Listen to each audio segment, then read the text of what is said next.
भगवान को गोविंद नाम खूब प्रिय है, इसलिए खूब गोविंद नाम का कीर्तन करना चाहिए। वैष्णव धर्म की भगत जी 3 निष्ठाएं प्रधान हैं। वैसे तो रूप गोस्वामी जी ने 64 निष्ठाएं बताई हैं, पर प्रधान रूप से वैष्णव धर्म की 3 निष्ठाएं।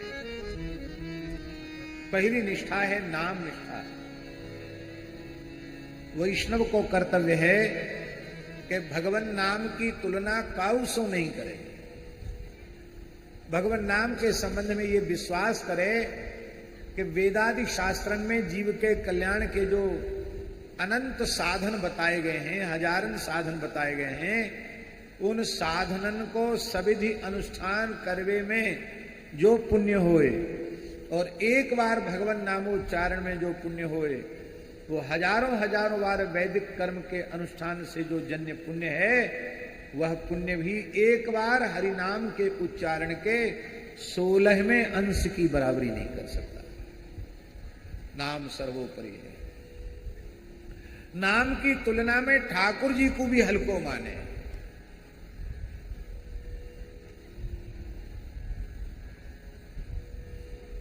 आपको सबको पता है, द्वारका लीला में भगवान नाम ही सर्वोपरि है। ये सिद्धांत का ज्ञान कराने के लिए देवर्षि नारद जी द्वारिका पधारे और पारिजात के कल्प वृक्ष के पुष्प श्री कृष्ण को दे दिए, और श्री कृष्ण ने स्वाभाविक रूप से अपनी वामांग में बैठी हुई रुक्मिणी जी को दे दिए। और नारद जी वहां से नारायण नारायण करते हुए सत्यभामा जी के महल में आ गए। सत्यभामा जी ने नारद जी का बड़ा स्वागत सत्कार किया। पूछा नारद जी से कि क्या समाचार है, बड़े प्रसन्न दिखाई पड़ रहे हो। तो नारद जी भगवान की इच्छा से ही लीला करते हैं, क्योंकि नारद जी भगवान के मन का अवतार हैं। बिना भगवान की इच्छा के नारद जी कोई क्रिया नहीं करते। नारद जी बोले, देवी एक बहुत बड़ा भ्रम था, वो आज भंग हो गया। कहा कौन सा भ्रम? बोले मुझे यही था कि सबसे सुंदर तो श्री कृष्ण की रानी पटरानियों में आप ही हैं, तो द्वारकाधीश श्री कृष्ण सर्वाधिक प्रेम आपसे ही करते होंगे। हम तो यही विश्वास रखते थे, अब तक प्रसिद्धि भी ऐसी ही थी, लेकिन आज हमारा भ्रम टूट गया। हम कल्पवृक्ष के पुष्प लाए थे इसलिए कि श्री कृष्ण तुमको ही देंगे, तुम्हारा तो नाम तक नहीं लिया, रुक्मिणी जी को दे दिया। तो हमें पता चल गया कि तुमसे प्रेम नहीं है, रुक्मिणी जी से ही प्रेम है। नारद जी ऐसा कह के नारायण नारायण कह के चले गए, तो रुक्मिणी जी एकदम आग बबूला हो गए। सत्यभामा जी, रुक्मिणी जी बहुत सरल हैं। रुक्मिणी जी मान करना नहीं जानती, रूसना नहीं जानती रुक्मिणी जी, पर सत्यभामा जी मानवती, बार बार रूस जाती हैं। तो ठाकुर जी सत्यभामा जी को मनाते हैं। सत्यभामा जी रूस गई। भगवान आए तो सत्यभामा जी तो को भवन में पड़ी थी, वस्त्राभूषण सब उतार के रो रही थी। भगवान ने कहा क्या हुआ? बोले कुछ मत पूछो, अब तो बस आत्महत्या करना पाप है, आत्महत्या तो करूंगी नहीं। अन्न जल त्याग दिया मैंने, अनशन करके प्राण विसर्जन कर दूंगी। मैं बिना बाप की हूं। शास्त्री जी, सत्यभामा बोली मैं बिना बाप की हूं। सतराजे तो मार दिए गए ना, और मेरो भैयाऊ ना है, मेरे कोई कुटुंब परिवार में ना, मैं तो सब कछु आपको ही मानूं, और आपके द्वारा इतना बड़ा धोखो। अरे राम राम राम, मैं तो अब तक यही समझ रही कि आप सर्वाधिक प्रेम हमसों करो, लेकिन आज हमारो ही भ्रम टूट गयो। भगवान ने पूछी सत्यभामा जी कैसी उखड़ी उखड़ी बातें कर रही हो, हमारे कुछ समझ में नहीं आता। बोले ज्यादा भोरे मत बनो। हाँ, सब कुछ काम कर दिया तमाम, पूरी दुनिया में प्रसिद्धि है गई कि तुम केवल रुक्मिणी से प्रेम करते हो, सत्यभामा से बिल्कुल नहीं। कि कौन कह रहे हो या बात करे, कौन नाए कह रहे हो? तीनों लोकन में चक्कर लगाते भय देवर्षि नारद जी विनय आए कि आज कही, और सारी घटना सुनाई। समझ गए भगवान कि नारद जी कोई काम कच्चा करते नहीं, सब काम पक्का ही करते हैं। तो ठाकुर जी ने बहुत कोशिश करी मनाए हुए की, पामन में पड़ गए, हाथ जोड़े, आहा खाई। सत्यभामा जी बोले नहीं, अब तो निश्चय हो गया, अब तो बस मैं प्राण ही त्यागूंगी। ठाकुर जी ने कहा कैसे मानोगी? देखो देवी मान जाओ, रुक्मिणी को तो केवल हमने पुष्प दिए, तुम्हारे आंगन में कल्पवृक्ष लगा दूंगा, तुम्हारे घर के बगीचे में कल्पवृक्ष लगा दूंगा स्वर्ग का, खूब श्रृंगार करो। इतना सुनते ही सत्यभामा जी राजी हो गई, प्रसन्न हो गई। वाह, रुक्मिणी को केवल फूल, हमारे लिए पूरा कमल। सीता शरण जी, यद्यपि ये झगड़ा नहीं है, प्रेम कला है, पर इस नाटक की जरूरत क्या थी? बोलो। इस नाटक की इसलिए जरूरत पड़ गई कि ठाकुर जी लीला के माध्यम से संदेश दे रहे हैं, एक ही ब्याह करो। हाँ, हमारे जैसे ज्यादा ब्याह मत कर लो, नहीं तो कहूं ये रूस गई तो याकू मनाओ, वो रूस गई तो वाकू मनाओ, मनामते वही जीवन चलो जाएगा। हाँ,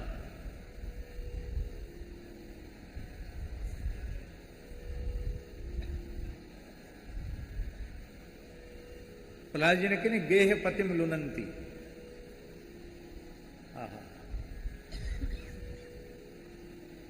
दो ब्याह करवे वारन की हालत कहा होए। एक सेठ जी थे, यहां कोई सेठ बैठे हो तो बुरा मत मानना है। हाँ, तो एक सेठ जी थे, उन्हें दो ब्याह करे और दोनों में बाज गई लड़ाई। तो कैसी शांति तो घर में स्थापित करनी है, उन्होंने बंटवारा कर दिया, ऊपर का मंजिल बड़ी वाली का, नीचे का मंजिल छोटी वाली का। अब अपने व्यापार से आवे, गद्दी से आवे, तो दोनों को राजी करना है। इसकी नजर बचा के उसके पास जाए, उसकी नजर बचा के इसके पास जाए, और दोनों से यही कहें कि सबसे ज्यादा प्रेम हम तुमसे ही करते हैं।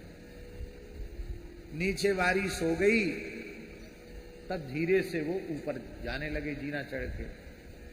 भीतर ही भीतर जीना था, सीढ़ी, और ऊपर वाली प्रतीक्षा कर रही, और नीचे वाली भी सोई नहीं थी, वो तो चतुर थी, वो आंख बंद करके पड़ी थी।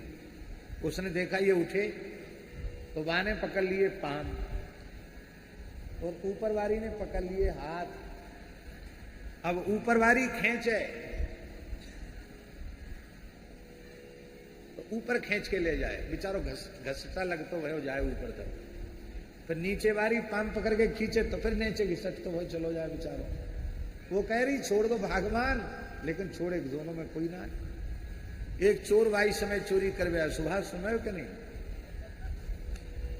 एक चोर चोरी करवे आयो, वो अपने चोरी को सवरो सामान सट्टो ऐसे ही पोटली में बंधो भयो धर के तमाशो देख रहे हो। वाकू बड़ी जोर की हंसी आई। हंसी आई तो सेठ ने देखी कि हमारे घर में कौन हंस रहा है।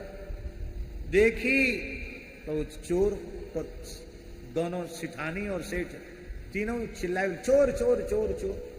चोर को पकड़ लिया, तीनों ने मिलकर पकड़ लिया। चोर को ले गए, राजाओं का जमाना था, राजा ही दंड देता था। राजा ने पूछी, चोर के हाथ काटे जाते हैं, इसको हाथ काटने की सजा दे देते हैं। बोले नहीं सरकार, माल तो हमारा चोरी गया नहीं, आ गया क्योंकि ये भाग नहीं पाया लेके माल, लेकिन दंड मेरी इच्छा से दिया जाए। चोर कहता था कि नहीं सरकार, इसकी इच्छा से दंड न दिया जाए, आपके जो दंड संहिता में लिखा हो वही दंड दिया जाए। हाथ काट दो, पाम काट दो, तुम ज्यादा नाराज हो तो फांसी पर चढ़ा दो, माथा काट दो, पर ये सेठ जो कहे सो मत करियो। राजा बोले ऐसी कौन सी बात है? सेठ बोला कछु मत करो, या के दो ब्याह कराए।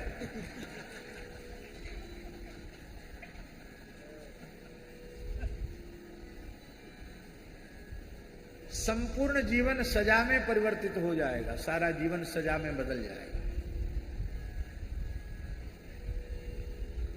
आप लोग हमारी बात को अन्यथा मत लेना, बहु विवाह की भी परंपरा रही है, पर राम जी के वनवास का कारण क्या था, इसको अन्यथा भाव में मत लेना।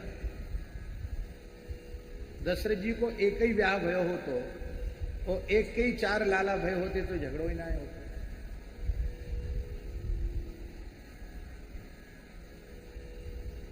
पर झगड़ा हुआ तो यद्यपि वो झगड़ा नहीं था, वो तो भगवान की लीला है, लेकिन एक संदेश है। इसलिए भगवान श्री राम ने एक पत्नी व्रत का पालन किया। तो ठाकुर जी सत्यभामा और रुक्मिणी के कलह के माध्यम से प्रेरणा दे रहे हैं, हे पुरुष वर्ग के लोगों, एक पत्नी व्रत धारण करो। वैदिक पद्धति से जिस एक कुलीन अपने वर्ण और कुल के अनुरूप कन्या से तुमने विवाह किया है, उसके अतिरिक्त संसार की समस्त नारियों के प्रति मातृबुद्धि रखो। केवल अपनी पत्नी के प्रति ही पत्नी भाव रखो। ऋतु कालाभिगामी बनो, बाकी शेष समय सदाचार पूर्वक रह करके भगवत भजन करते हुए एक तपस्वी वीतराग की तरह अपने जीवन को अत्यंत पवित्रता पूर्वक व्यतीत करो।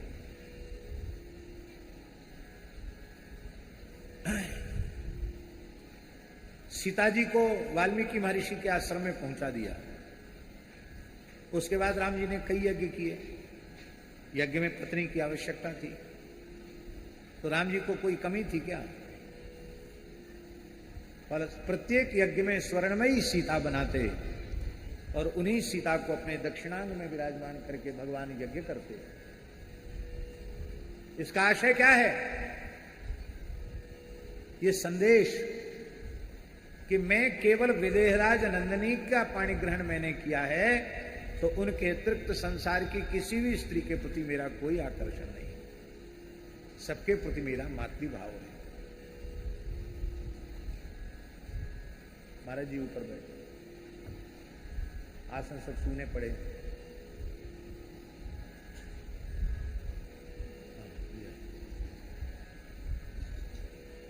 श्यामा प्यारी कुंज बिहारी, जय जय श्री हरिदास दुलारी। श्यामा प्यारी कुंज बिहारी, जय जय श्री हरिदास दुलारी। जय जय श्री राधे। भगवान ने सत्यभामा जी के आंगन में अपने वचन की पूर्ति के अनुसार कल्प वृक्ष स्थापित कर दिया। अब तो बड़ा उत्सव द्वारिका में मनाया गया। इतने पुष्प होते कि केवल भगवान कृष्ण की 16,100 रानी पटरानी अपने केसों का श्रृंगार नहीं करती, द्वारिका की अन्य नागरियां भी अपने केश पास में कल्प वृक्ष के पुष्पों को धारण करने लगी। बड़ी शोभा हुई। सत्यभामा जी ने सोचा ये सब नारद जी की कृपा है। नारद जी आके ऐसा न कहते तो काहे को कल्प वृक्ष लगते हमारे आंगन में। तो श्री नारद जी एक दिन पधारे तो बढ़िया कल्प वृक्ष के फूलन को गजरा बनाए के गुरु जी को धारण करायो। नारद जी की जूड़ा में, नारद जी के कर कमल में खूब सुंदर पुष्प के हार बनाए के सत्यभामा जी ने धारण करा। नारद जी ने कहा, अच्छो ये तो कल्प वृक्ष के पुष्प हैं। अरे गुरु जी सब आपकी कृपा है, आप न कहते तो काहे को हमारे आंगन में कल्प वृक्ष लगतो। अब एक बात हो गई, अब आप कहूं मत कहियो कि श्री कृष्ण हमते कम प्रेम करें, सबते अधिक प्रेम हमसो ही करें। देखो हमारे आंगन में कल्प वृक्ष लगो भयो है, पर बात एक है। कहा बात है? बोले बात एक है। क्या बात है? बोले ये कृष्ण हमें सदा सर्वदा मिले रहें, इनसे हमारा कभी वियोग न हो, कभी विछोह न हो, ऐसी कृपा आप हमारे ऊपर करें। नारद जी तो भगवान कृष्ण से अधिक उनके नाम की महिमा है, इस रहस्य का ज्ञान कराना चाहते थे।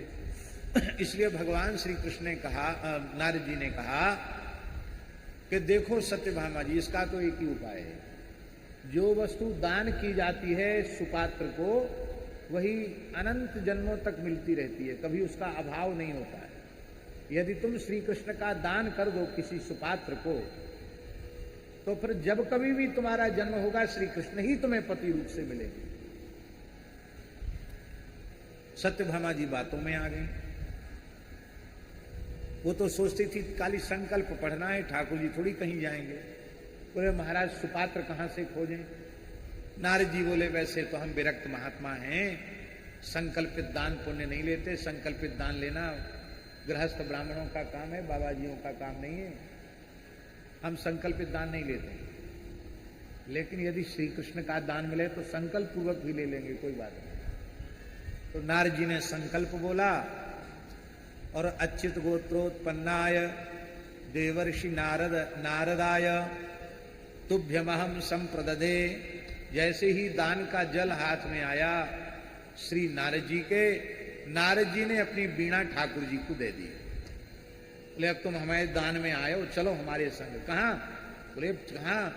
अरे को यजमान ब्राह्मण को गैया को दान करे तो गैया को गिरमा पकड़ाए दे, और जहां जहां वो जाए वहां गैया जाए। आप हमें दान में मिले हो, अब रहो हमारे संग। ये बीणा वाले जो होते हैं ना, बड़े उस्ताद, वो जब मंच पर प्रस्तुति देने आते हैं तो खुद उठा के नहीं लाते हैं। एक उनका चेला होता, वो ऐसे वीणा सितार लेके आता है। तो वैसे ही नारद जी गुरु जी के रोल में, अभिनय में, और श्री ठाकुर जी शिष्य के अभिनय में वीणा लेके जाने लगे। सत्यभामा जी ने रोना शुरू किया। गुरु जी ये क्या कर रहे हैं? इनके बिना तो सारी द्वारिका सुनी है। अरे बोले देखो, दान की हुई वस्तु को दाता अपने पास रखता है तो बड़ा दोष लगता है। तुमने जब दान कर दिया तो तुम्हारे पास थोड़ी रहेंगे, अगले जन्म में मिलेंगे। बोले अगलो जन्म देखो कौन है, या जन्म में हमारो मरवो है गयो। बहुत रोई सत्यभामा, पूरे द्वारिका में हाहाकार मच गया। ठाकुर जी ने भी समझाया, अब तो दान कर दिया, अब तुम इनके ही संग जाओ। हाहाकार मच गया। तब फिर लोगों ने नारद जी से कहा, संत हृदय नवनीत समाना, आप तो मक्खन के जैसे हृदय के हो, आप दया करो, देखो सवरे द्वारिका वासी रोई रहे हैं। नारद जी ने कहा, वैसे तो हमें दया नया नहीं आ रही आज। क्यों? ठाकुर जी मिल जाएं, फिर ठाकुर जी को छोड़े कौन? लेकिन चलो, हम लोग भिक्षा लेते हैं साधु, और रोग आके जो दे उसकी नहीं लेते हैं। तुम लोग बहुत रो रहे हो, कोई बात नहीं, लेकिन दोष लगेगा क्योंकि तुमने संकल्प पूर्वक दिया है। तो इस दोष की निवृत्ति के लिए ऐसा करो, श्री कृष्ण के बराबर तोल कर सोना दे दो।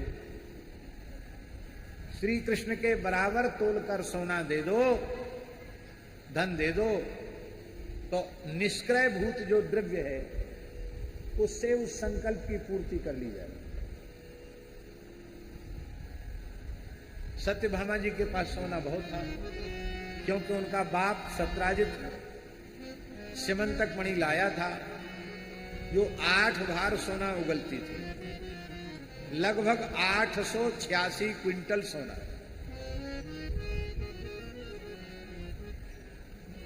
तो घर में सोने की कमी नहीं।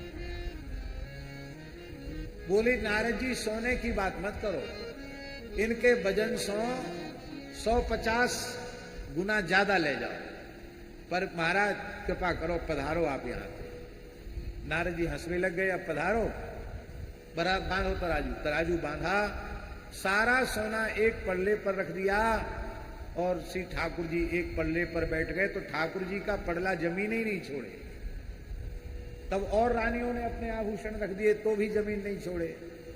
हाहाकार मच गई कि ठाकुर जी की समता ये रत्न स्वर्ण आदि कैसे कर सकते हैं। नारद जी ने कहा, तुमने बड़े बड़े दान पुण्य किए होंगे, उनका जल छोड़ो। तो जीवन में जिस जिसने जो सत्कर्म किए थे, सबने अपने सत्कर्मों का पुण्य छोड़ दिया। फिर भी इन सत्कर्मों में इतनी शक्ति कहां जो ठाकुर जी की समता कर सके। फिर भी पल्ला ठाकुर जी का ही भारी रहा, पलड़े ने जमीन ही नहीं छोड़ी। सत्यभामा जी बोली, इतना ही ले लो। नारद जी बोले कि नेक डांडी यामाऊ हो चाहे यामाऊ हो तो चले, पर ऐसो सौदा तो नहीं।